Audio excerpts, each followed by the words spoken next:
بعض دفعہ ادھر کئی جیسا کہ حدیث ہے کہ آپ 3 جمعے اگر نہ پڑھ سکیں تو اس کا مفہوم یہ ہے کہ تمہارا دل کالا ہو جاتا ہے، دل پہ داغ لگ جاتا ہے اور بڑھتا بڑھتا بڑھتا بڑھتا پورا سر سیاہ ہو جاتا ہے. جی ٹھیک ہے، بالکل. ٹھیک ہے نا.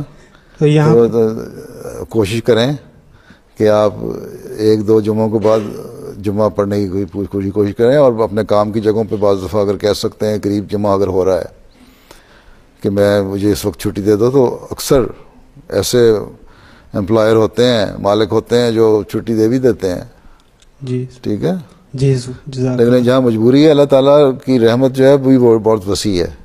یہ ایک اصولی بات اللہ تعالیٰ نے بتائی ہے، لیکن ساتھ مجبوریاں اگر حقیقی مجبوری ہے، جینوئن مجبوری اگر ہے، تو وہ ایگزامپٹ ہو جاتا ہے انسان، اس سے اللہ تعالیٰ پھر معاف کر دیتا ہے. معاف کرنے والا بھی تو ہے نا. جی بالکل. لیکن ان باتوں کو بہانہ نہ بناؤ، سمجھے؟ جی ضرور.